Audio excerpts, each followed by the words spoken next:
দায়িত্ব গ্রহণের পর বিভিন্ন দেশের সরকার প্রধান টেলিফোনে এবং শুভেচ্ছা বার্তা পাঠিয়ে আমাকে অভিনন্দন জানিয়েছেন। আমরা ভারত এবং অন্যান্য প্রতিবেশী রাষ্ট্রসমূহের সঙ্গে সুসম্পর্ক চাই, তবে সেই সম্পর্ক হতে হবে ন্যায্যতা এবং সমতার ভিত্তিতে। ভারতের সাথে আমরা ইতিমধ্যে বন্যা মোকাবেলায় উচ্চ পর্যায়ে দ্বিপাক্ষিক সহযোগিতার আলোচনা শুরু করেছি। দক্ষিণ এশিয়ায় আঞ্চলিক সহযোগিতা বৃদ্ধির লক্ষ্যে আমি সার্ক রাষ্ট্রগোষ্ঠী পুনর্জীবিত করার উদ্যোগ নিয়েছি। আমরা চাই আমাদের দেশ যেন একটি গণতান্ত্রিক দেশ হিসেবে বিশ্বের কাছে সম্মানের সাথে পরিচিত হয়।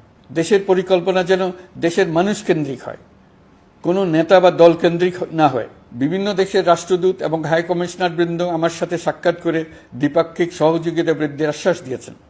আমার অনুরোধে সংযুক্ত আরব আমিরাতের 57 জন বাংলাদেশি যারা ফেসিবাদ বিরোধী বিক্ষোভে অংশগ্রহণ করা বিভিন্ন মেয়াদে কারাদণ্ডে দণ্ডিত হয়েছিলেন, তাদের সাধারণ ক্ষমা ঘোষণা করেছেন সে দেশের সরকার।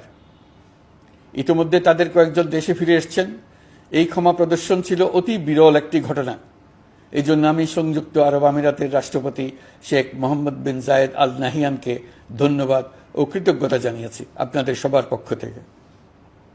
যে সমস্ত সরকার প্রধানের সঙ্গে আমার টেলিফোনে যোগাযোগ হয়েছে তাদের মধ্যে রয়েছেন ভারতের প্রধানমন্ত্রী নরেন্দ্র মোদী, পাকিস্তানের প্রধানমন্ত্রী শাহবাজ শরীফ।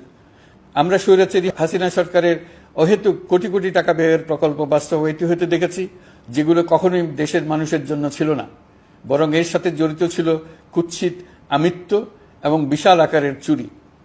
চলমান এবং প্রস্তাবিত সকল উন্নয়ন প্রকল্পগুলোর যাচাই বাছাই করার কাজ ইতিমধ্যে আমরা শুরু করেছি। প্রকল্প বাস্তবায়নের পর্যায় বিবেচনা করে বাকি কাজে ব্যয়ের সাশ্রয় এমনকি প্রয়োজন মতে তা বাতিল করার কথা বিবেচনা করা হবে। দেশের মানুষকে আর ফাঁকি দেওয়া চলবে না।